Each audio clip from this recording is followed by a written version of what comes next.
Olá pessoal, tudo bem? Continuando aqui direto de San Antônio, no SBU São Paulo, in situ.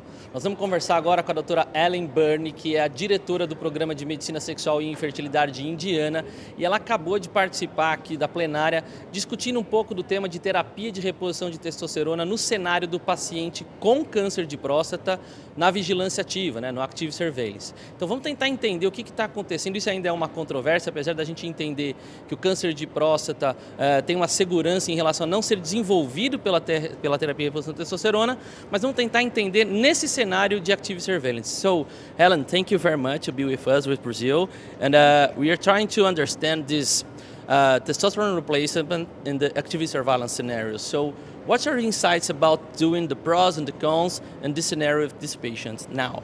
So I think the most important thing that you need to do is you make sure that you're having a shared decision making. So we need to still let our patients know that right now, the available evidence that we have does not show that there's a risk of progression of prostate cancer on active surveillance. However, we don't have long-term data and we haven't done any randomized controlled clinical trials. So as long as the patient weighs the risks and benefits of how they're feeling versus the risks of, unknown safety of long-term benefits of being on testosterone therapy or risks if you have a history of prostate cancer, then I think you start with that. If they're agreeable to do it, you explain to them that testosterone, or PSA rather, is an androgen-dependent process. So if your testosterone is low, you're not going to make PSA. So a lot of people will get worried when someone has low testosterone and you start to supplement them with testosterone therapy and they see a little bump in that PSA. But that's normal because all of a sudden now they have enough testosterone in order to make PSA.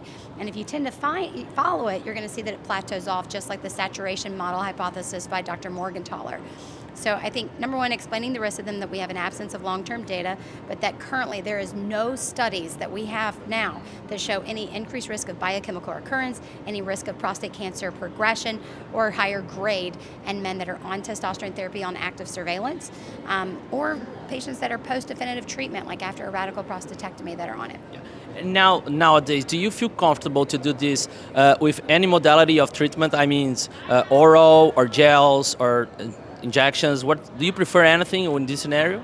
So I think it's, again, kind of patient decision making, because some patients are going to prefer one modality over the other. Some patients, they don't mind injecting every week, and that's easy for them. Other patients, maybe they're around a lot of young kids or their grandkids that they help take care of, and so gels wouldn't be a great option for them because of the risk of transference. I don't have a preference. I do let them know that all the different options we have available. I'd say in our practice, we tend to have the majority of patients are either on the injections, submuscular injections, Testapel, the pellets. Many of them are on Clomid, which is a selective estrogen receptor modulator, which we have a lot of our patients on. And now those new oral medications are starting to take off too, because people like the ease with able to take those twice a day. Yeah, so thank you very much. We hope you can be with Brazil with us next September in our Congress. E vamos continuando por aqui para mais informações. Continue acompanhando a gente.